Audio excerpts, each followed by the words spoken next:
Oke, Assalamualaikum warahmatullahi wabarakatuh. Selamat sore, Bapak Ibu.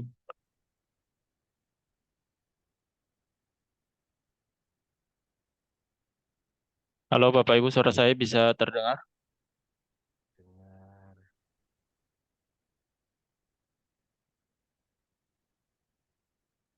Silakan di-unmute dulu. Ya, terdengar, Pak. Ya, bisa. Oke.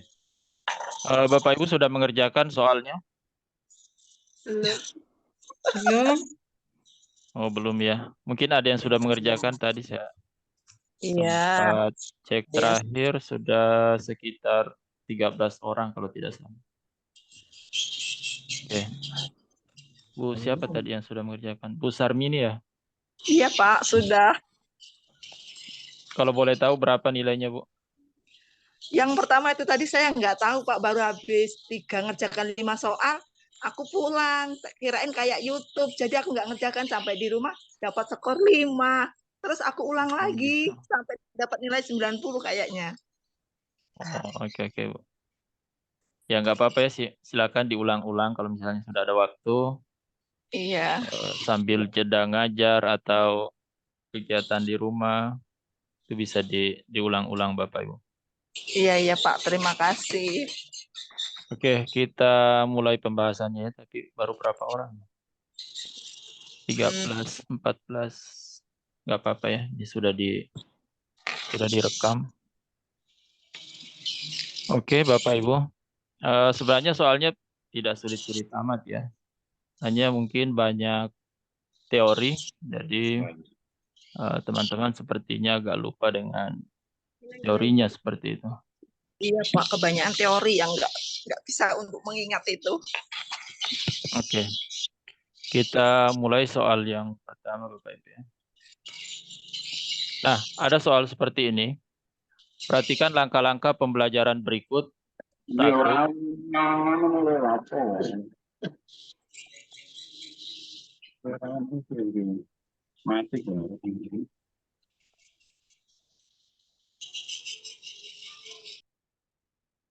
Satu, memonitor keaktifan dan perkembangan proyek.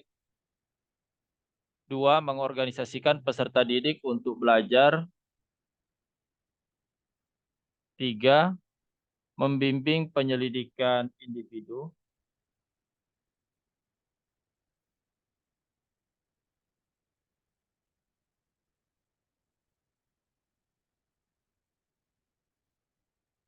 Yang keempat, orientasi peserta didik pada masalah. Kemudian yang kelima, menganalisis dan mengevaluasi proses pemecahan masalah. Yang keenam, mengembangkan hasil karya. Yang ketujuh, pertanyaan mendasar. Nah, pertanyaannya, urutan langkah problem based learning yang benar adalah. Nah, jadi Bapak Ibu, yang ditanyakan di sini adalah langkah PBL ya. Sebentar.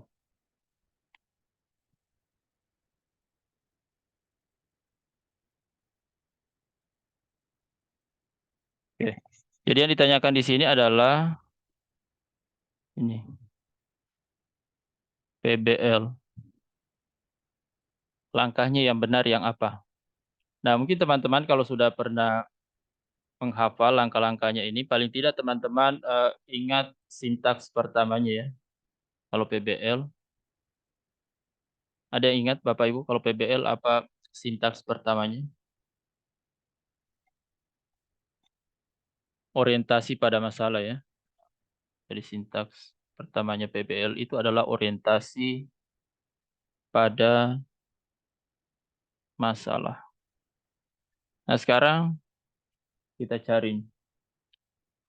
Ada enggak yang orientasi? Nah, ada. Yaitu nomor 4. Nah, tinggal kita lihat di opsinya. Nah, di sini ada 4, ada 7. Nah, 7 Bapak Ibu kalau pertanyaan mendasar itu ini adalah sintaks pertama dari model pembelajaran PJBL, Project Based Learning. Sedangkan kalau PBL itu ya diawali dengan masalah dulu, namanya saja problem ya. Masalah, ya diawali dengan masalah dulu.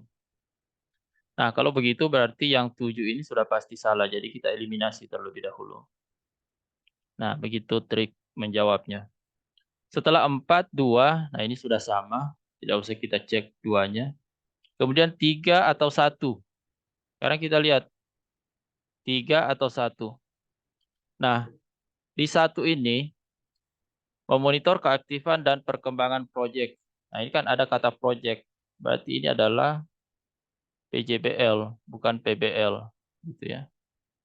Nah, berarti 1 ini salah. Nah, kalau begitu berarti jawabannya yang A. 4, 2, 3, 6, 5. Jadi 1 itu tidak masuk, 7 juga tidak masuk. Karena ini adalah sintaks PJBL. Jadi urutannya setelah orientasi masalah, mengorganisasikan peserta didik untuk belajar. Biasanya di sini dibuat kelompoknya. Nah, di sini mengorganisasikan bentuk kelompok. Nah, berikutnya setelah itu, setelah ada kelompoknya ya guru membimbing penyelidikan siswa di dalam kelompok. Setelah itu apalagi? Setelah itu ya menyajikan hasil karya. Biasanya di sini kan presentasi, kemudian menganalisis dan mengevaluasi.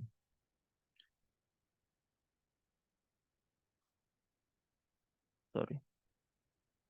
Jadi jawabannya tadi di sini yang A. Jelas Bapak Ibu ya. Di sini Bapak Ibu diingatkan kembali bagaimana membedakan model pembelajaran PJBL dan PBL. Seperti itu. Kita lanjut ke soal berikutnya. Berikut ini adalah uraian pembuatan soal. Nah, jadi ada beberapa pernyataan, ada 6 pernyataan ya. Berkaitan dengan langkah-langkah membuat soal. Oke, kita lihat yang pertama. Membuat kunci jawaban maupun pedoman penskoran. Kemudian yang kedua, menentukan indikator soal berdasarkan indikator pembelajaran. Yang ketiga, perakitan dan penelaahan soal dan kunci jawaban. Yang keempat, mengidentifikasi materi atau topik yang akan dibuat soal. Yang kelima, menulis soal sesuai dengan indikator. Kemudian yang keenam, menentukan jenis soal apakah pilihan ganda atau uraian. Nah, pertanyaannya urutan langkah yang benar. Nah, kira-kira kalau Bapak Ibu membuat soal, apa yang dibuat pertama? Kita lihat opsi pilihan gandanya. Nah, semuanya di sini sudah dimulai dengan 4. Nah, berarti nomor 4 ini yang pertama ya, 1. Nah, setelah 4 itu apakah 6, 2, atau 5? Kita cek 2, menentukan indikator. Kalau yang 6, menentukan jenis soal. Kalau yang 5, menulis soal. Nah, tidak mungkin 4 langsung ke 5 ya, langsung menulis soal kan nggak mungkin. Berarti sudah pasti salah yang E. Kita lihat, apakah 6 dulu atau 2 dulu? Menentukan jenis soalnya dulu atau langsung menentukan indikatornya ya? Menentukan jenis soalnya dulu. Berarti ini salah. Nah, setelah menentukan jenis soal, yang 6 ini tadi yang menentukan jenis soal ya. Yang ini, berarti ini urutan kedua nih. Nah, apakah 5 dulu atau 2 dulu? Kita lihat 2 apa? 2 menentukan indikator. 5 menulis soal. Nah, kira-kira yang mana duluan? Menentukan indikator dulu atau menulis soal? Ya pasti indikator dulu baru soal. Berarti yang kedua ini yang duluan. Berarti ini ketiga. Nah, berarti ini salah. Yang benar adalah yang B. Oke.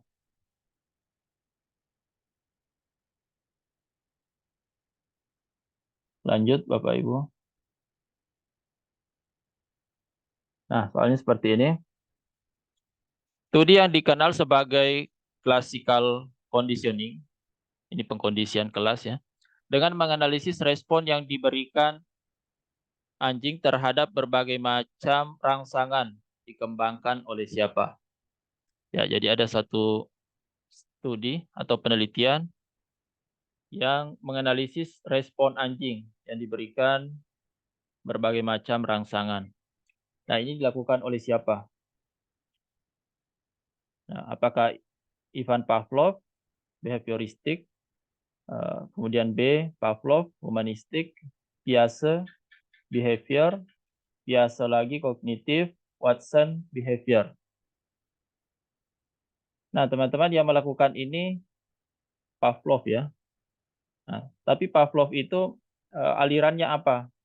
Apakah behavioristik atau humanistik? Jadi sudah pasti salah. Nah, kalau teman-teman lihat di sini ada kata respon yang berkaitan dengan ada stimulus atau rangsangan, ini ya rangsangan. Itu adalah ciri dari teori behavioristik. Nah, jadi jawabannya yang A. Nah, ini sekedar merefresh ingatan Bapak Ibu ya. Teori belajar itu kan ada behavioristik, kemudian kognitivistik, kemudian ada konstruktivistik,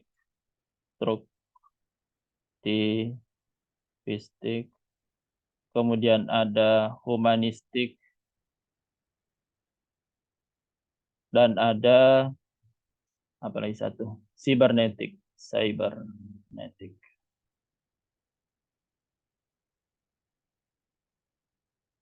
Tadi saya sudah singgung kalau behavioristik itu intinya tentang stimulus respon. Sudah diberikan stimulus, kemudian diharapkan perilakunya itu berubah, responnya berubah. Kalau kognitivistik, Bapak Ibu ada yang masih ingat? Ayo Bapak Ibu. Kalau kognitivistik kira-kira cirinya apa? Ayo di unmute kalau mau menjawab ya. Silakan. Ada yang masih ingat? Kognitif itu seperti apa?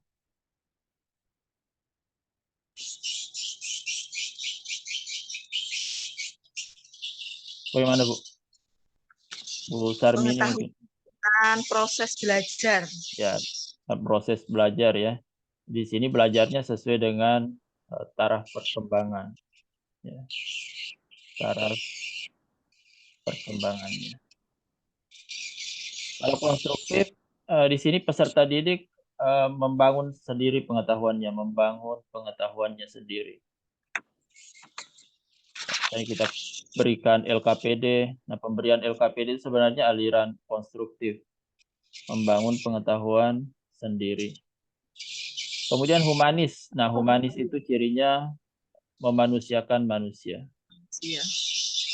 Memanusiakan manusia. Ya, kalau sibernetik ya itu belajar menggunakan teknologi. IT ya.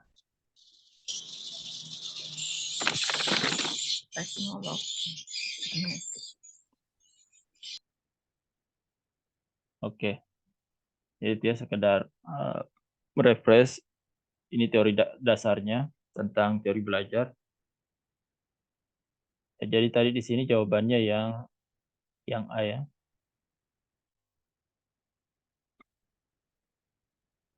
Oke, lanjut. Soal berikutnya. Di antara opsi berikut, manakah penerapan teori belajar bermakna oleh David Ausubel? Apakah A, Pak Sigit mengulang pelajaran minggu lalu dan menghubungkannya dengan pembelajaran saat ini? B, Pak Hamka memberikan hadiah kepada siswa yang mampu menyelesaikan PR tepat waktu? C, Pak Agung menggunakan potongan kue untuk mengenalkan siswa mengenai konsep pecahan? D, Pak Dimas membentuk kelompok belajar siswa? Kemudian E, Pak Gali memanfaatkan lingkungan sekolah sebagai media belajar. Nah, apa itu belajar bermakna ya? Belajar bermakna. Ini menurut Ausubel. Jadi sebenarnya di sini belajar bermakna itu adalah mengaitkan konsep baru dengan konsep yang sudah dipelajari. Jadi intinya mengaitkan ya. Mengaitkan konsep baru dengan ya katakanlah yang lama atau yang sudah dipelajari. Nah, kira-kira mana yang sesuai? Nah, itu pasti yang sesuai yang ini, yang A. Mengulang pelajaran minggu lalu dan menghubungkan. Nah, menghubungkan ini kan mengaitkan ya dengan pembelajaran saat ini. Atau dengan kata lain, kalau yang biasa dilakukan di kegiatan pendahuluan ini adalah apersepsi. Ya. Nah, jadi apersepsi itu sejalan dengan teori dari Ausubel, belajar bermakna. Nah, kalau yang B memberikan hadiah, nah ini ada soalnya juga nanti, yang memberikan hadiah. Nanti kita lihat teorinya siapa. Menggunakan potongan kue, berarti ini belajar dari konkret, kemudian abstrak. Jadi konkretnya dulu, kemudian belajar pecahan menggunakan simbol-simbol angka yang lebih abstrak. Kalau D membentuk kelompok belajar, ya ini berarti menerapkan model kooperatif ya. Manfaatkan lingkungan, ya bisa dikatakan ini pendekatannya kontekstual ya, kontekstual. Jadi yang benar yang A. Oke, soal selanjutnya. Berdasarkan Surat Edaran Nomor 14 Tahun 2019, komponen inti RPP adalah. Nah, jadi kalau Bapak Ibu ingat yang lalu 2019, berdasarkan surat edaran ini itu ada 3 komponen inti RPP. Apa itu 3? Ya, yang pertama tujuan. Kemudian langkah-langkah pembelajaran atau kegiatan pembelajaran. Kemudian ada asesmen atau penilaian. Jadi jawabannya yang C. Kita lanjut ke soal berikutnya. Yang harus dilakukan guru dalam membuat pembelajaran untuk peserta didik yang mengalami kesulitan menghitung atau kalkulia. Ya, jadi kesulitan belajar itu ada disleksia, ada disgrafia, ada diskalkulia. Nah, kalau kesulitan menghitung ini namanya diskalkulia. Yang A, menghubungkan materi dengan kehidupan sehari-hari. Misal berapa jumlah piring makan yang harus disiapkan untuk seluruh anggota keluarga. Berapa banyak seragam yang dia gunakan dalam seminggu. Dan berapa sepatu yang akan dipakai anak untuk bepergian. Nah, ini kan berkaitan dengan menghitung ya. Ya, berarti ini ya jawabannya. Tapi kita lihat dulu yang B. Metode menulis bersambung. Nah, ini menulis kan. Nah, kalau menulis itu cocoknya ya untuk disgrafia. Anak yang kesulitan menulis. Anak kemudian diberi lembar, bersihkan huruf, ditulis ulang. Nah, kalau ditulis ulang, ya itu juga disgrafia. Anda bisa mengajak peserta didik bermain kata yang berhubungan satu sama lain. Nah, bermain kata itu tidak berkaitan dengan ini ya, perhitungan. Mencari gambar dan susun huruf balok. Nah, huruf juga tidak berkaitan. Jadi jawabannya yang A. Itu untuk diskalkulia. Dan berikutnya, gangguan neurologis yang menghambat kemampuan mengharmonisasikan ingatan dengan penguasaan gerak otot secara otomatis saat menulis biasa disebut gangguan titik-titik. Apakah A, diskalkulia, B, disleksia, C, disgrafia, D, auditory and visual processing disorder, atau E, nonverbal learning.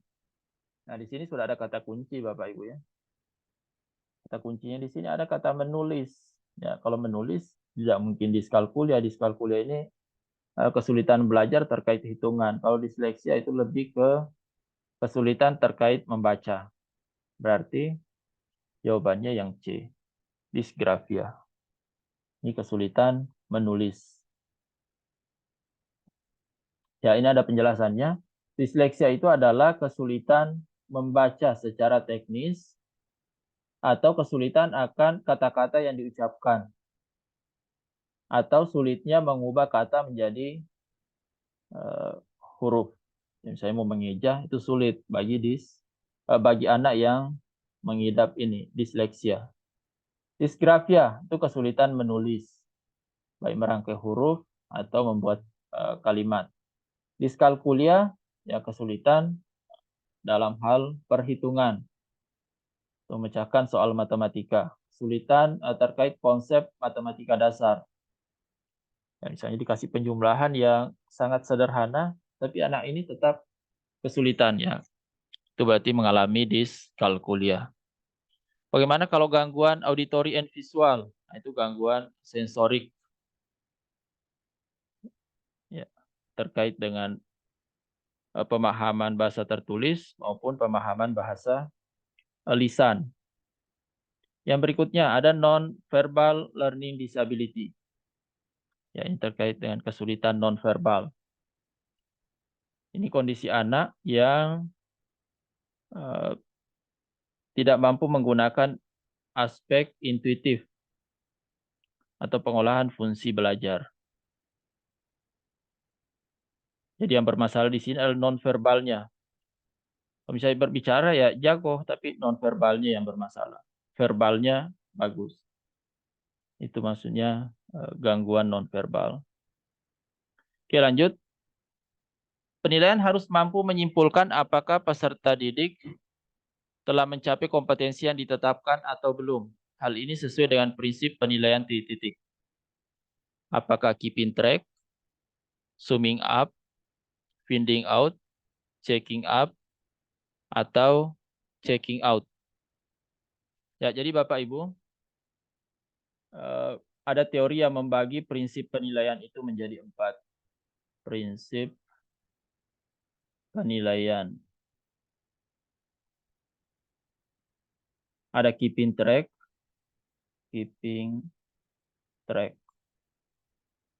kemudian ada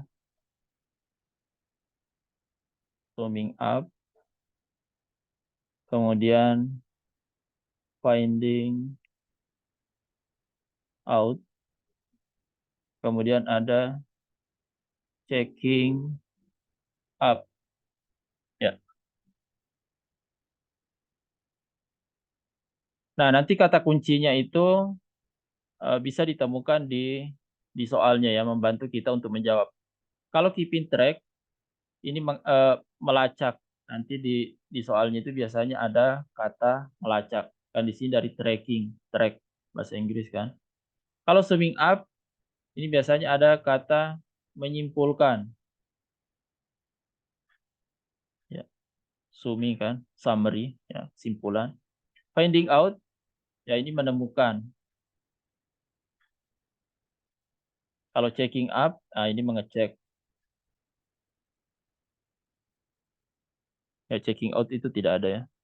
Nah, sekarang kita lihat di sini soalnya harus mampu menyimpulkan. Nah, inilah kata kuncinya. Kalau menyimpulkan, ya itu sudah pasti jawabannya yang B. Yaitu prinsip penilaian. Soal berikutnya, Pak Budi membelajarkan KD menganalisis laju fotosintesis pada tumbuhan hijau. Kegiatan peserta didik mengamati tayangan PowerPoint materi tentang proses fotosintesis dilanjutkan tanya jawab. Peserta didik kemudian diminta melakukan percobaan mengumpulkan bahan-bahan yang diperlukan. Mencatat dalam tabel pengamatan. Melakukan interpretasi hasil percobaan dan meminta peserta didik mempresentasikan hasil percobaan di depan kelas. Pembelajaran yang dilakukan Pak Budi dikatakan pembelajaran saintifik karena titik. Ya. Ini pembelajaran saintifik ya. Ya. Ini yang ada di ke-13. Pembelajaran saintifik. Nah, mana jawabannya? Apakah A dimulai dari orientasi masalah, membagi kelompok, membimbing percobaan, menyajikan hasil, dan evaluasi? Kemudian B, dimulai dari pemberian rangsangan awal, mengidentifikasi masalah, mengumpulkan data, mengolah data, dan menguji hasil. C, dimulai dari kegiatan 5M, yaitu mengamati, menanya, mengumpulkan informasi, mengolah informasi, dan mengkomunikasikan.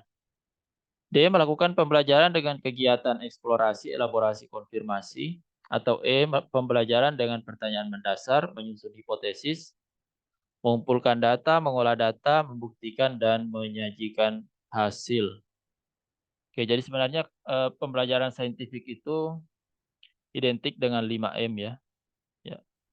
Jadi jawabannya sudah pasti yang C.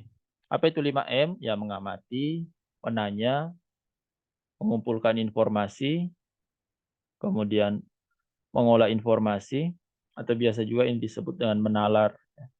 Ya, menalar. Kemudian terakhir mengkomunikasikan. Nah, ini pada saat siswa presentasi. Nah, itulah pendekatan saintifik. Kalau yang A ini ada orientasi masalah. Ya, kemudian di sini ada percobaan ya. Ya, ini lebih mengarah ke model pembelajaran inquiry. Kemudian yang B ini mengarahnya ke model discovery. Discovery ya. Kalau D eksplorasi, elaborasi, konfirmasi. Nah, ini tahapan-tahapan atau langkah-langkah pembelajaran di kurikulum KTSP dulu ya. Nah, sebelum ada K13. Ini ada eksplorasi, elaborasi, konfirmasi. Nah, itu langkah-langkah pembelajaran di kegiatan inti. Kemudian pembelajaran dengan pertanyaan mendasar. Kalau pertanyaan mendasar ini sempat dibahas di soal sebelumnya. Nah, ini model PJBL ya. Nah, PJBL. Oke, jadi jawabannya yang C. Saintifik itu identik dengan 5M. Lanjut soal berikutnya. Dalam pembelajaran IPS di kelas 7, Pak Hadi memulai pembelajaran dengan menyampaikan beberapa penjelasan berdasar pokok-pokok materi pembelajaran. Lalu membentuk kelompok untuk melaksanakan kegiatan pembelajaran. Setelah selesai tugasnya, siswa melaporkan hasil diskusi kelompoknya. Selesai presentasi, siswa diberi hadiah sebagai penghargaan atas keberhasilannya. Pak Hadi menerapkan model pembelajaran titik-titik. Apakah A berbasis project, B direct, C kontekstual, D kooperatif. Ya, kalau project jelas ya harus ada projectnya, kemudian ada produknya. Tadi tidak ada dibahas ini. Kalau direct yaitu pembelajaran langsung, bukan? Kontekstual yaitu misalnya memanfaatkan lingkungan.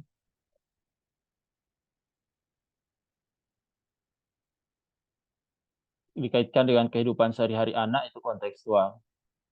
Kooperatif ya belajar kelompok.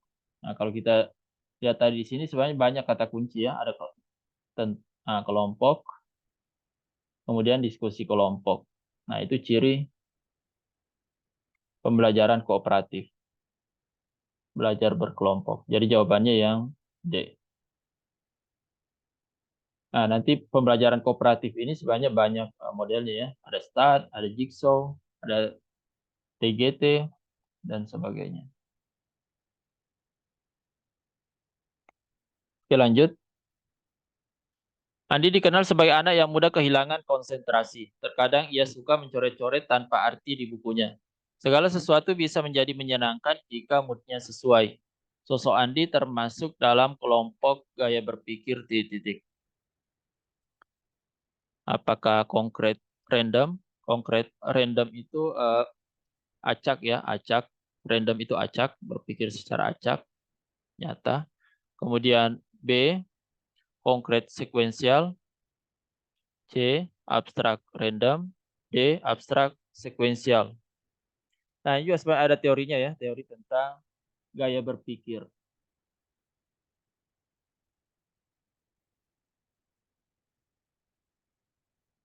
Jadi gaya berpikir itu ada 4, yang tadi.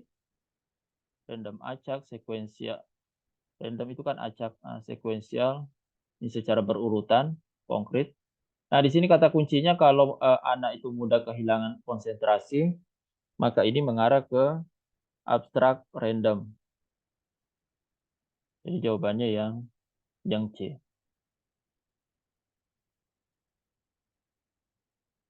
Kemudian soal berikutnya. Ya, ini teori belajar lagi. Belajar adalah proses interaksi antara stimulus dan respon. Tapi stimulus dan respon yang dimaksud harus berbentuk tingkah laku yang dapat diamati atau observable dan dapat diukur. Nah, ini merupakan teori behavioristik menurut siapa? Apakah Watson, Thorndike, Hull, atau Gagne? Nah, kalau ini harus benar-benar dihafal ya kalau bisa teorinya. Jadi yang menyatakan teori ini adalah yang A ya, Watson. Nanti Bapak Ibu bisa buka-buka lagi materinya tentang tokoh-tokoh ini. Misalnya Thorndike. Nah, Thorndike itu teorinya apa? Teorinya koneksionisme kalau Thorndike. Kemudian Hull. Nah, Hull ini teorinya tentang dorongan rangsangan. Atau Gagne. Gagne itu teorinya hierarki belajar. Hierarki belajar. Jadi sini yang benar Watson. Nah, banyak teori ahli-ahli yang lain, misalnya Vygotsky, kemudian Van Hill, ada Bandura, siapa tadi? Vygotsky. Nah, itu teorinya yang terkenal namanya scaffolding. Jadi orang yang punya banyak pengetahuan atau orang dewasa itu membantu orang yang pengetahuannya masih sedikit. Kemudian ada Bandura, teori belajar sosial. Bandura itu menyatakan bahwa anak belajar melalui meniru. Ya, meniru orang tuanya, meniru gurunya. Itu teorinya Bandura.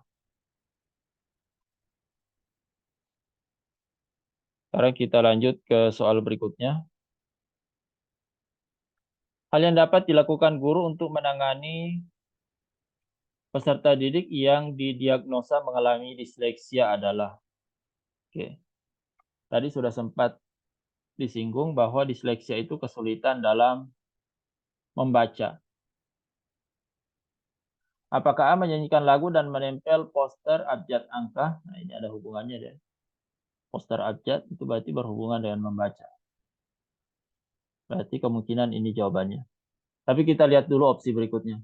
Menjiplak atau menulis di atas bentuk huruf yang sudah disediakan secara terus-menerus untuk membantu anak memiliki kebiasaan yang baik dalam menulis. Berarti ini disgrafia. Disgrafia. Karena berkaitan dengan menulis. Setiap kata ditulis. Nah, ini ada lagi kata ditulis. Berarti disgrafia juga ini. Kemudian memberikan contoh materi dengan hal yang konkret. Ya, ini ada kemungkinan ada hubungannya dengan menghitung atau diskalkulia. Kalau belajar angka dengan menggunakan warna. Nah, kalau belajar angka sudah jelas berarti diskalkulia. Jadi jawabannya yang A. Disleksia. Nah, ini beberapa cara untuk menangani anak yang mengidap disleksia. Misalnya melakukan latihan membaca secara rutin, buat pelajaran lebih menarik, menyanyikan lagu dan menempel poster abjad angka, atau memberi anak waktu untuk beristirahat. Soal berikutnya. Perhatikan langkah-langkah berikut, jadi ada 7 langkah. Yang pertama, peserta didik dilatih memegang pensil atau ballpoint dengan benar. 2, menyebutkan huruf pada anak sambil menunjukkan gambar cara-cara menulisnya. 3, peserta didik diberi lembar yang berisikan huruf cetak titik-titik untuk ditulis ulang bentuknya. 4, latihan mencoret bebas seperti garis tegak, miring, dan mendatar. 5, mencoba menelusuri huruf utama dan garis sambung. 6, menjiplak tulisan cetak tipis. 7, setiap kata ditulis dalam huruf balok, lalu huruf balok tersebut dihubungkan dengan garis menggunakan pensil warna. Nah, pertanyaannya, langkah-langkah dalam mengajarkan peserta didik menulis adalah. Oke. Nah, jadi kalau teman-teman dapat soal mengurutkan seperti ini, kalau tidak terlalu paham di sini pernyataannya, bisa menggunakan teknik eliminasi ya. Eliminasi dulu yang sudah kita pastikan salah. Ujungnya di sini ada yang 5, ada yang 7. Kebanyakan 5 ya. Ya, jadi kalau kebanyakan 5, kemungkinan besar yang benar itu yang lebih banyak. Ya, biasanya begitu di soal ya. Sama juga ini. Kalau dari depan ini kan satu-satu semua ya, tidak usah periksa 1. 4 semua tidak usah periksa 4. Nah, di sini ada 6, ada 4, 2 itu hanya 1. Nah, kalau modelnya seperti ini, biasanya sebagian besar soal itu, yang benar itu adalah yang masih banyak ini. Biasanya kalau ya ada 1 beda sendiri seperti ini, yang E, biasanya itu sudah dipastikan salah. Iya. Coba kita lihat, pernyataan 2 menyebutkan huruf sambil menunjukkan caranya. Kalau yang 6, mencipta tulisan cetak tipis. Nah, berarti yang 6 dulu. Kemudian 2. Nah, setelah 2, apa kira-kira yang dilakukan? Ya, peserta didik sudah mulai diberikan lembar yang berisi huruf. Nah, berarti 3. Jadi kalau begitu yang benar yang B. 1, 4, 6, 2, 3, 7, lalu 5. Oke, soal berikutnya dalam kegiatan pembelajaran berbasis masalah. Ini pembelajaran berbasis masalah, berarti ini PBL ya Bapak Ibu. Problem Based Learning. Pada tahap 1, yaitu orientasi peserta didik pada masalah. Ini sintaks pertama ya, atau tahap 1. Ini sintaks pertama, orientasi peserta didik pada masalah. Nah, ini Bapak Ibu ingat-ingat. Sintaks pertamanya PBL, orientasi. Yang paling tepat digunakan adalah, nah, apa kira-kira yang tepat dilakukan guru untuk mengarahkan peserta didik pada suatu masalah? Apakah A, guru meminta siswa untuk membaca buku? Nah, kalau membaca buku tentu tidak tepat ya. Orientasi masalah, baca buku. B, guru menayangkan video bencana banjir di suatu daerah melalui proyektor. Nah, ini ada kemungkinan. C, guru membagikan LKPD kepada siswa. Nah, tidak mungkin baru sintaks 1, baru tahap 1 langsung bagi LKPD, kan enggak ya. Memfasilitasi mendorong tiap peserta didik dalam menemukan solusi dari permasalahan yang dihadapi. Nah, di sini sudah mencari solusi. Kan tidak mungkin, harus masalahnya duluan. Guru memberikan persepsi, juga tidak ya. Persepsi itu bukan kegiatan mengorientasi. Nah, jadi yang tepat adalah yang B. Untuk mengorientasi siswa pada suatu masalah, ya kita tayangkan video. Oh, nanti siswa lihat bencana banjirnya. Nanti dia akan berusaha untuk menemukan solusi. Jadi jawabannya yang B. Oke, lanjut. Bu Desi adalah guru matematika pada salah satu SMP negeri di kota Semarang. Ia mengajar dengan ramah, menyenangkan, dan humoris sehingga membuat peserta didik senang dengan pelajaran matematika. Berdasarkan teori belajar Gagne, hal tersebut termasuk tipe belajar titik-titik. Apakah A, belajar isyarat, B, belajar stimulus respon, C, rangkaian gerakan, D, asosiasi verbal, E, belajar diskriminasi. Nah, ini hierarki dari Gagne ya, teorinya Gagne. Itu ada beberapa. Antara lain belajar isyarat. Jadi belajar isyarat itu, Bapak Ibu, belajar melakukan sesuatu atau tidak melakukan sesuatu karena adanya isyarat. Ya, jadi ada suatu tanda yang menyebabkan siswa senang. Nah, seperti di sini.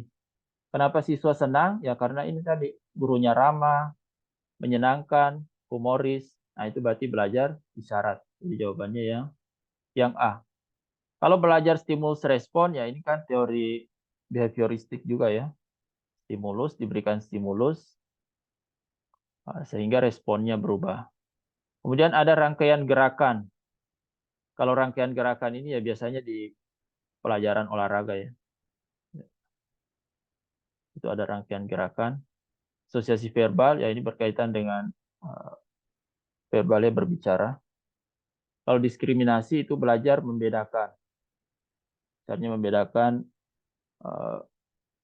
jenis zat. Nah, itu belajar diskriminasi, belajar membedakan. Di sini jawabannya yang A. Belajar isyarat. Nah, ini ada filenya ya, nanti teman-teman bisa pelajari lagi. Tidak salah bisa diunduh di web. Nanti teman-teman kalau buka latihan, scroll lagi ke bawah. Di bawah itu ada filenya. Tentang teori belajar. Oke, lanjut.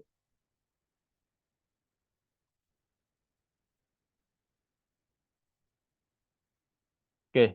Dalam proses KBM siswa di kelas, siswa menghubungkan fenomena atau informasi yang terkait dalam rangka menemukan suatu pola. Kegiatan tersebut termasuk dalam langkah pembelajaran titik-titik. Apakah A menanya, B mengkomunikasikan, C mengasosiasi, D mengumpulkan informasi atau mencoba. Nah, ini terkait dengan yang tadi ya, pendekatan saintifik. Pendekatan saintifik itu kan 5M. Dimulai dengan mengamati,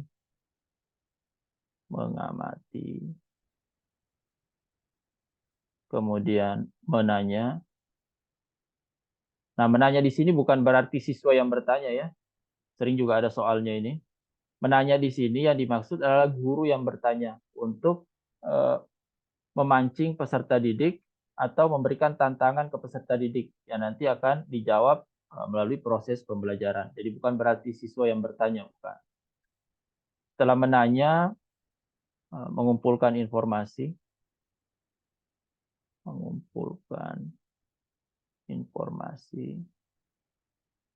atau mencoba juga bisa ya. Kalau eksperimen ya berarti di situ mencoba, melakukan percobaan. Kemudian setelah itu mengasosiasi atau menalar. Terakhir mengkomunikasikan. Ini biasanya presentasi kan. Nah, kita lihat kalau yang ini. Menghubungkan fenomena atau informasi. Berarti informasinya sudah ada. Berarti bukan mengumpulkan informasi. Apakah menanya? Jelas bukannya. Di situ tidak ada yang bertanya. Gurunya tidak bertanya. Mengkomunikasikan. Ya, mengkomunikasikan itu ya melalui presentasi. Nah, jadi jawabannya yang C. Mengasosiasi.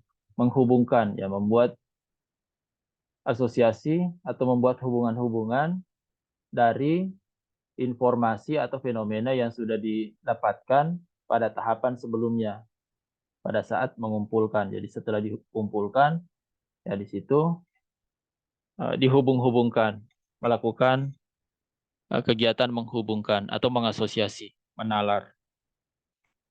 Seperti itu ya. Oke. Lanjut. Nah, ini tentang PTK. Perbedaan pokok antara model PTK dari Kurt Lewin dan Kemis Miktagar adalah A. Pada model Kemis-Tagar, tindakan atau acting dan pengamatan bersamaan. B. Pada model Lewin, siklus dilakukan secara terus-menerus tidak terbatas. C. Pada model Kemis dan Miktagar, siklus maksimal 4 kali. D. Pada model Lewin, bisa dimulai dari tindakan atau acting. Nah, sebenarnya PTK itu kan tahapannya ada planning dulu, kemudian aksi, kemudian observasi, refleksi. Ini plan. Nah, di sini acting. Ini planning tadi. Ini observasi. Ini refleksi. Nah, yang membedakan Lewin dengan ini, Kemis dan Miktagar, yang ini Bapak Ibu, yang A. Kalau di Kemis, itu tindakan atau aksinya dilakukan secara bersamaan dengan observasinya. Ini kan yang banyak diterapkan di Indonesia. Melakukan tindakan sekaligus di situ diobservasi. Tapi kalau Lewin, aksinya dulu kemudian observasinya kalau Lewin. Kurt Lewin. Nah, kalau Kemis dan Miktagar itu bersamaan. Jadi berjalan secara bersamaan. Ini yang banyak diterapkan. Jadi jawabannya yang A ya, yang membedakan. Oke, soal berikutnya. Guru akan melakukan analisis kualitas perangkat soal tes hasil belajar dengan mempertimbangkan pada kesesuaian indikator, penggunaan tabel atau gambar, serta penggunaan istilah baku. Hal tersebut secara teoritis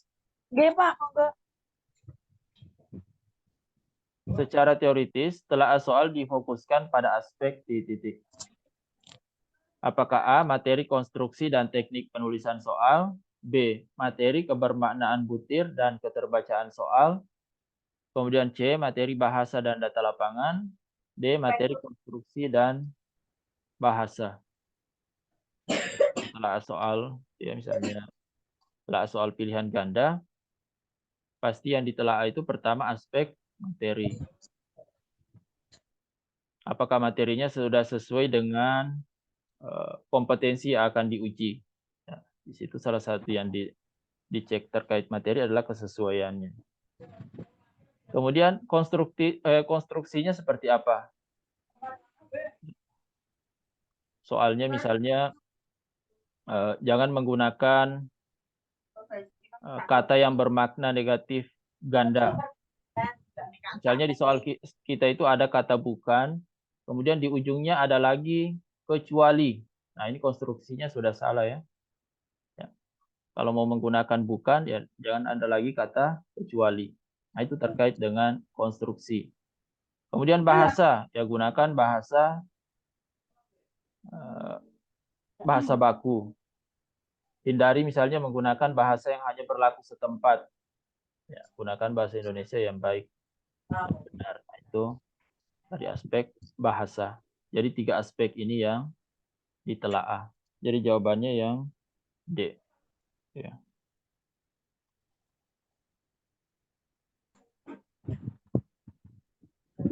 Lanjut soal berikutnya. Pada saat menyusun perencanaan pembelajaran pokok materi tentang karya sastra, seorang guru merumuskan tujuan pembelajaran agar siswa dapat mendefinisikan karya sastra, mengelompokkan dan membedakan jenis-jenis karya sastra. Adapun pilihan strategi pembelajaran untuk menjelaskan materi kepada siswa tersebut yaitu strategi pembelajaran deduktif. Berdasarkan tujuan dan strategi pembelajaran tersebut mencerminkan ragam pengetahuan yang jenisnya titik. Apakah fakta, prosedur, konsep, atau prinsip? Nah, begini Bapak Ibu. Ragam pengetahuan itu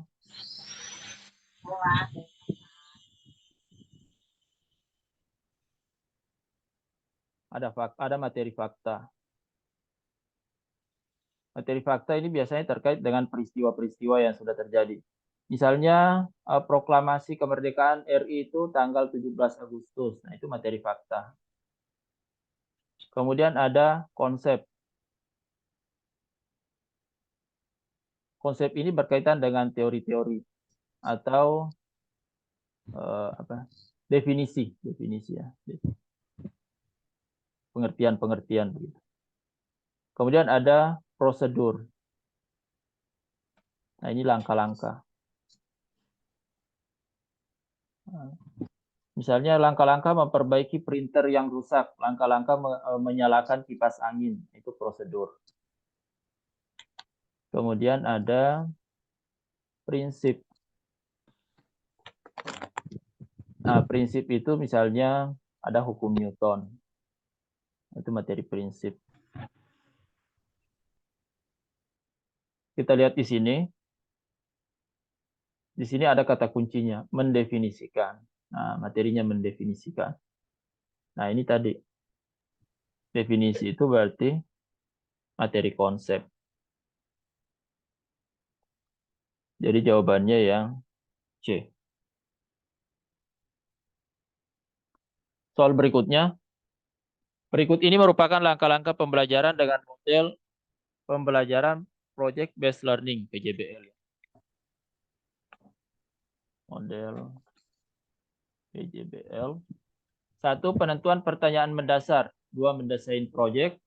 3. Menyusun jadwal. 4. Memonitoring. 5. Menguji hasil. 6. Mengevaluasi. Urutan yang benar adalah, ya, jadi kalau PJBL itu pasti pertanyaan mendasar yang pertama. Kayak di sini satu semua, tidak ada perbedaan. Kemudian ada 3 dan 2. 3 apa? Menyusun jadwal. 2 mendesain perencanaan. Ya, jadi mendesain dulu. Ya, mendesain dulu baru menyusun jadwal. Jadi 2 dulu baru 3. Salah.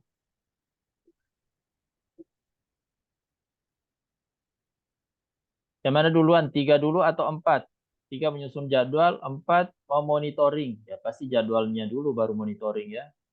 Tidak mungkin 4 baru 3. Ini salah. Kalau 5 dengan 4, yang mana duluan 5 atau 4? Menguji hasil atau memonitoring? Nah, kalau memonitoring ini kan berarti masih proses ya. Ya, kalau di sini sudah ada hasil ya, pasti 4 dulu baru 5. Nah, jadi sebenarnya ini urutannya sudah benar. 1, 2, 3, 4, 5, 6. Jadi jawabannya yang C. Soal berikutnya, Pak Denny akan membelajarkan KD membuat karya seni rupa daerah. Model pembelajaran yang paling sesuai diimplementasikan oleh Pak Denny untuk menuntaskan KD tersebut adalah yang mana Bapak Ibu? Apakah berbasis masalah, PBL, basis project, atau inquiry, discovery, atau direct pembelajaran langsung? Ada Bapak Ibu yang mau menjawab? Yang mana kira-kira? Project pembelajaran berbasis project. Ya, project ya. Karena di sini membuat karya seni. Ya. Iya. Membuat karya seni salah satu cirinya project itu ya ada produknya. Nah, jadi yang paling sesuai di sini adalah yang B. Lanjut. Seorang guru mengajukan pertanyaan kepada siswa dengan tujuan agar siswa tersebut mengingat kembali materi yang sudah dipelajari sebelumnya. Hal tersebut termasuk kegiatan titik. Apakah meningkatkan motivasi, melaksanakan tes, memberikan acuan, membuat kaitan, memberikan bimbingan, atau tes awal. Tes awal itu ya nama lainnya berarti pretest. Yang mana kira-kira? Untuk mengingatkan kembali. Ya. Membuat kaitan. Ya, ini biasa dilakukan pada saat apersepsi ya Bapak Ibu. Apersepsi. Persepsi itu apa ya? Mengaitkan materi yang akan dipelajari, materi baru dengan materi sebelumnya. Berarti di situ membuat kaitan. Nah, apakah ada kegiatan yang dilakukan guru untuk memberikan acuan? Ya ada. Langkah-langkah pembelajaran, yaitu pada saat Bapak Ibu menyampaikan tujuan pembelajaran. Nah, itu acuan bagi siswa. Oh, ternyata yang tujuan kita untuk belajar hari ini seperti ini. Itu memberikan acuan. Atau guru menyampaikan tahapan kegiatan pembelajaran yang akan dilakukan. Oh, pada pertemuan ini kita akan lakukan tahapan ini, praktek misalnya. Nah, itu memberikan acuan. Kapan guru memotivasi siswa? Nah, memotivasi siswa itu biasa kita lakukan di kegiatan pendahuluan. Misalnya, guru memutar video atau sesuatu yang menarik lah, memperlihatkan media atau apa. Di situ sambil guru menjelaskan manfaat mempelajari materi tersebut. Itu motivasi. Bimbingan ya ini pada saat prosesnya ya di kegiatan inti itu ada bimbingan. Misalnya bimbingan kelompok. Oke, jadi jawabannya membuat kaitan. Oke. Soal berikutnya.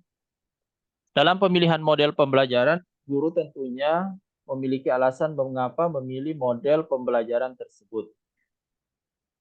Di bawah ini yang merupakan alasan guru memilih untuk menggunakan model pembelajaran blended learning adalah. Ya, jadi blended ini, ya, blender ya Bapak Ibu ingat aja blender. Ini campuran. Atau istilah lainnya hybrid. Ya, jadi ada pembelajaran tatap mukanya, tapi ada juga pembelajaran online-nya. Jadi di sini dipadukan antara tatap muka dan online. Apa kira-kira alasan guru menggunakan ini? Yang A, sangat membantu guru menyampaikan materi. Saya kira enggak ya. Hanya dapat diaplikasikan pada beberapa macam strategi. Hanya dapat. Ya sebenarnya tidak juga, banyak strategi yang bisa digunakan di situ. Yang bisa menggunakan blended learning. Dapat mempengaruhi menurunnya akses dan fleksibilitas. Nah, sebenarnya blended itu justru meningkatkan akses ya dan fleksibilitas pembelajaran. Jadi terbalik. Yang D, dapat meningkatkan efisiensi. Nah, ini benar. Kenapa misalnya kampus-kampus seperti UT ya, kalau Bapak Ibu ada yang kuliah di UT, nah itu kan menggunakan modul-modul. Tidak perlu tatap muka di kampus setiap pembelajaran. Nah, itu sebenarnya untuk efisiensi. Jadi kata kuncinya di sini efisiensi. Baik efisiensi dana maupun efisiensi waktu dari pihak guru maupun peserta didik. Kalau konteksnya UT tadi ini berarti efisiensi dana waktu baik dari pihak dosen atau kampus maupun dari mahasiswanya. Itu alasan memilih blended. Jadi jawabannya yang D. Lalu berikutnya. Berikut ini tujuan pembelajaran yang menunjukkan pembelajaran blended learning.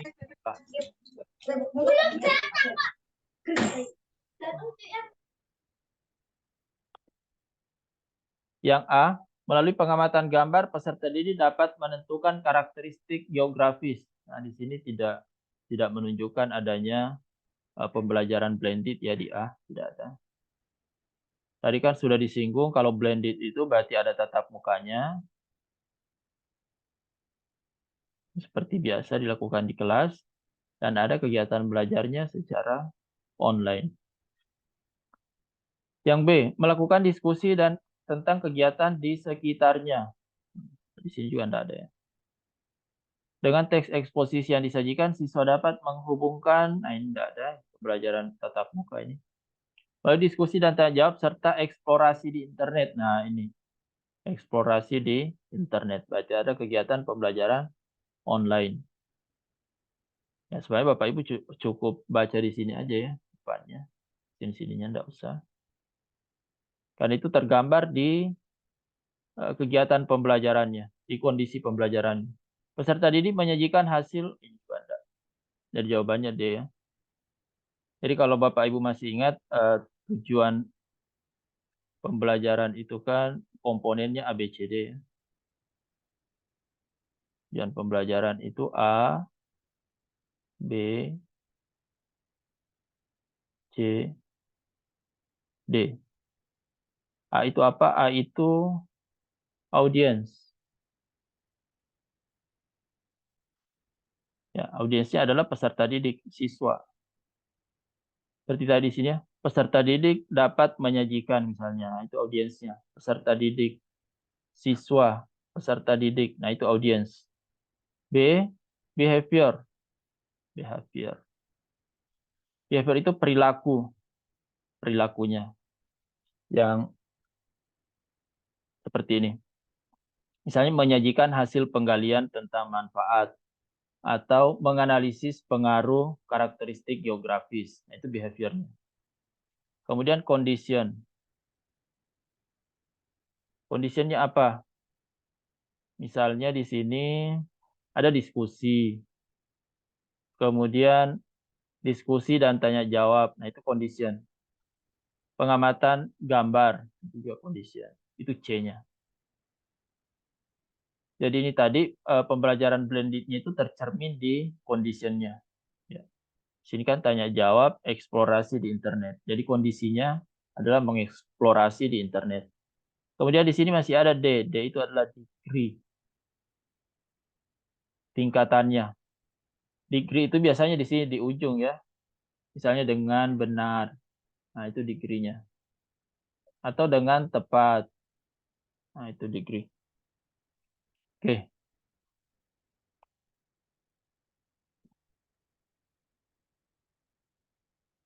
Lanjut. Seorang guru memberikan hadiah berupa tanda bintang yang disematkan di baju peserta didik agar peserta didik menjadi lebih rajin. Tindakan guru ini didasarkan pada teori titik-titik.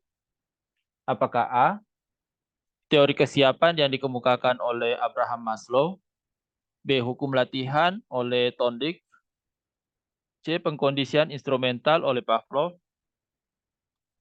D, pengkondisian operan oleh Thorndike, E, pengkondisian operan oleh Skinner. Ayo Bapak Ibu, kira-kira siapa ini? Teorinya siapa? Tentang pemberian hadiah.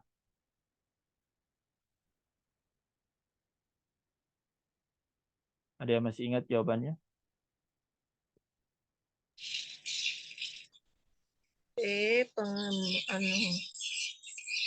Ya, jadi pemberian hadiah ini terkait dengan teori dari Skinner ya. Skinner. Ini teorinya Skinner. Ya, jadi meskipun di pretest itu misalnya hanya beberapa soal teori belajar yang keluar, tapi ya tetap Bapak Ibu harus antisipasi dengan mempelajari banyak teori belajar. Karena kita tidak tahu nanti yang mana lagi yang akan keluar. Apakah Skinner atau Pavlov. Pavlov sudah dibahas tadi ya, yang menggunakan anjing itu. Itu teori behavioristik, aliran behavioristik. Kalau Maslow itu teorinya tentang teori kebutuhan. Teori, ya, jadi ada teori kebutuhan dari Maslow. Misalnya kebutuhan yang paling dasar itu yang terkait dengan fisiologis.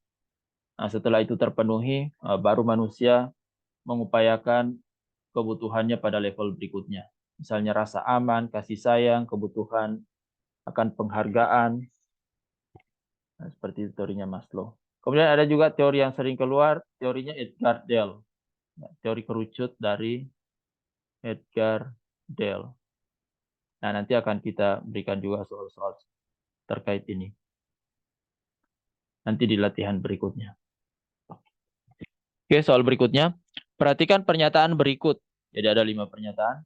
Analisis KD yang dapat dibuatkan soal-soal HOTS. Kemudian 2, menyusun kisi-kisi soal HOTS.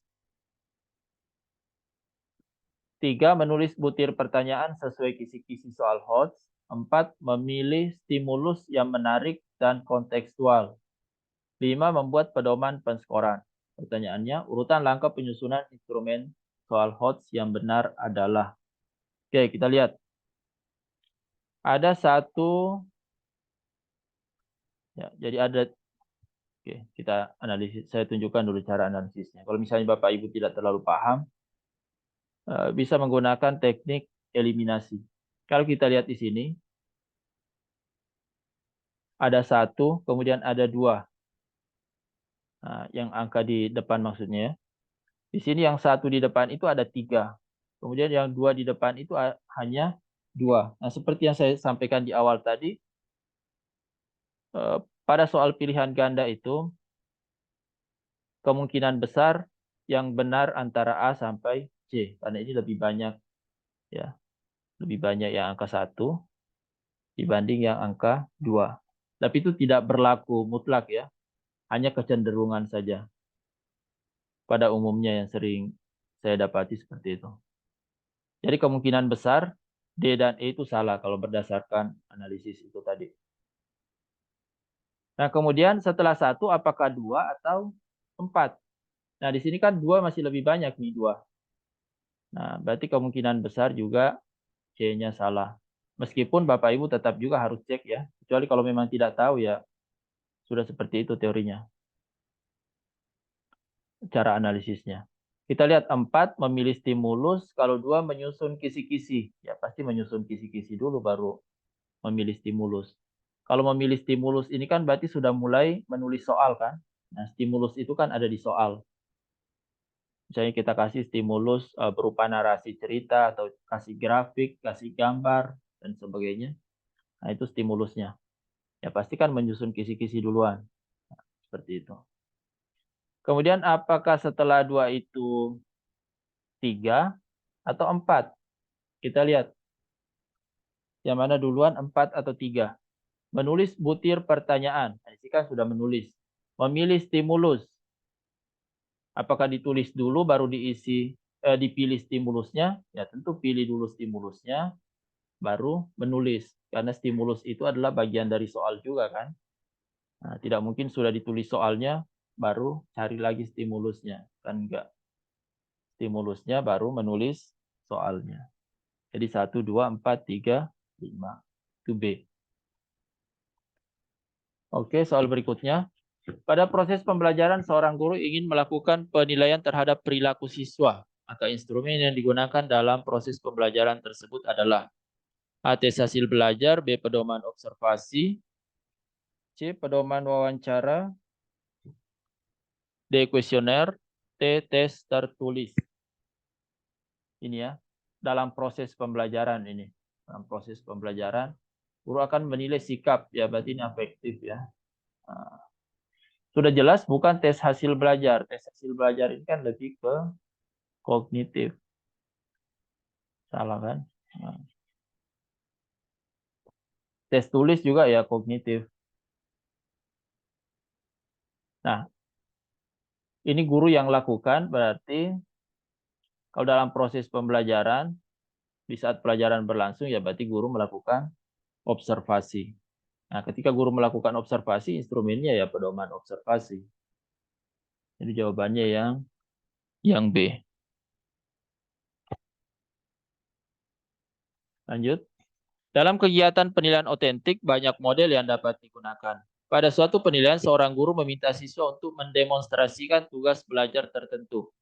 Penilaian otentik tersebut merupakan contoh penilaian berbentuk titik-titik. Apakah A. Penilaian diri, B. Kinerja, C. Portofolio, D. Proyek, E. Antar teman. Ya, di sini kan siswa diminta untuk mendemonstrasikan. Ya, itu berarti kinerja kan?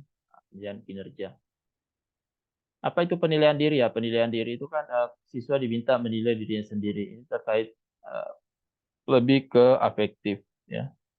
Portofolio ya berarti kumpulan tugas-tugas siswa yang dinilai. Kumpulan tugas. Project ya itu seperti tadi. Ada projectnya. Kemudian ada produk yang dihasilkan. Dan antar teman ya ini lebih ke penilaian sikap ya. Jadi mendemonstrasikan itu berarti menilai kinerja. Soal berikutnya, pada akhir pembelajaran siswa diminta untuk mendemonstrasikan tugas belajar yang diberikan guru dengan tujuan agar siswa tersebut mengaplikasikan kemampuan atau keterampilan yang dimilikinya dan guru dapat menilai kompetensinya. Instrumen yang dapat dipilih oleh guru untuk merekam hasil belajar adalah apakah A. Menjodohkan, B. Jawaban bebas, C. Pilihan ganda, D. Benar salah, E. Daftar cek. Ya, ini yang mau dinilai adalah kegiatan mendemonstrasikan. Kalau menjodohkan ini kan diberikan soal ya. Ya. Menilai hasil belajar. Sama juga ini jawaban bebas, berarti esai. Pilihan ganda, benar salah. Nah, jadi kalau mendemonstrasikan ya guru harus menggunakan instrumen berupa daftar cek untuk menilai apakah yang didemonstrasikan itu sudah sesuai dengan langkah-langkah yang semestinya. Nanti di checklist di situ. Ya. Jadi jawabannya daftar cek. Oke Bapak Ibu, ternyata itu soal terakhir ya dari pembahasan kita kali ini. Mungkin Bapak Ibu ada yang masih kesulitan untuk masuk di web dan mau bertanya langkah-langkahnya, silakan. Ada enggak Bapak Ibu yang masih belum bisa mengakses web? Nggak ada ya? Sepertinya sudah bisa semua. Tadi masih ada yang japri yang tidak bisa. Bagaimana Bapak Ibu, kira-kira kendalanya apa?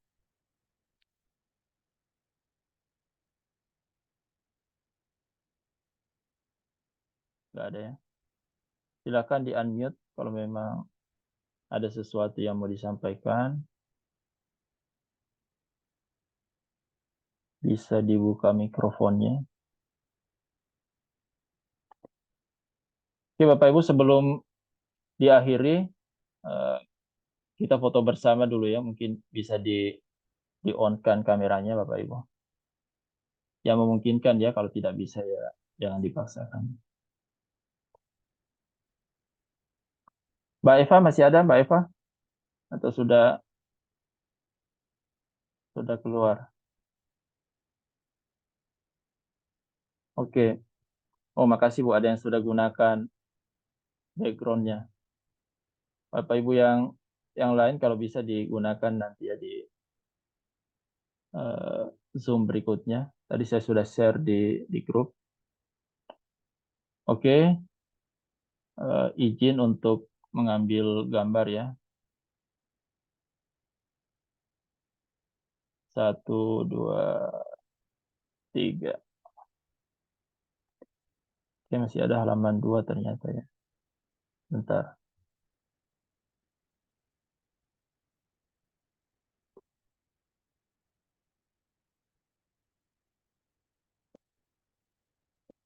Ternyata masih ada. Wah, masih ada halaman 2-nya. 1, 2, 3.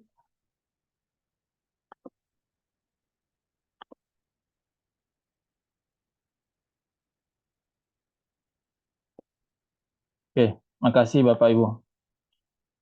Kemudian kira-kira menurut Bapak Ibu yang paling berat ini di pedagogik atau di bidang studinya atau literasi numerasi? Bagaimana kira-kira untuk menghadapi pretest model baru ini? Ada yang mau menyampaikan pendapat unek-uneknya?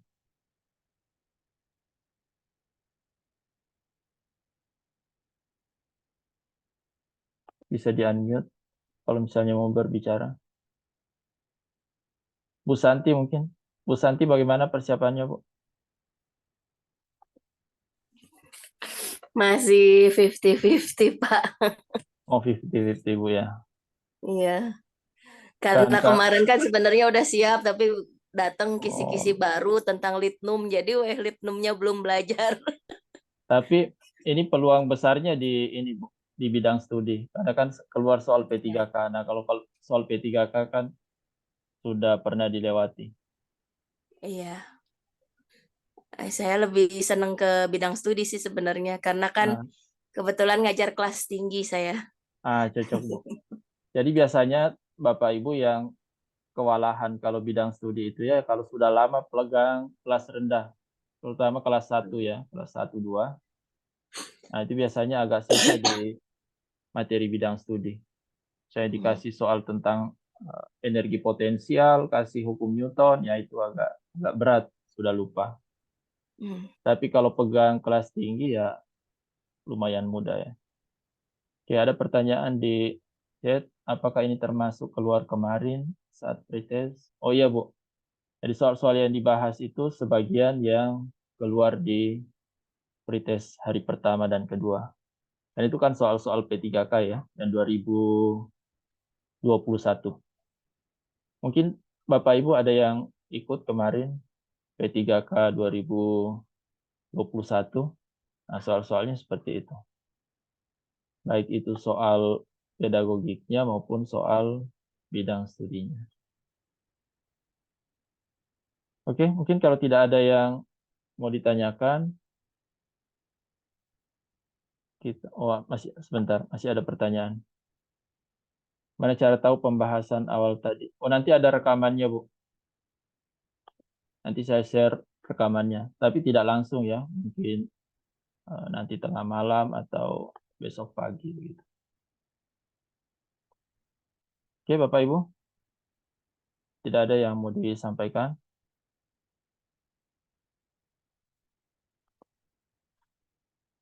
Kalau tidak ada yang mau ditanyakan atau sesuatu yang disampaikan, maka pertemuan hari ini saya cukupkan.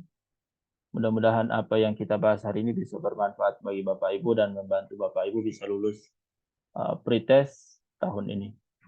Amin ya robbal alamin. Oke, Bapak Ibu, sampai jumpa di Zoom berikutnya. Assalamualaikum warahmatullahi wabarakatuh. Waalaikumsalam warahmatullahi wabarakatuh. Oke.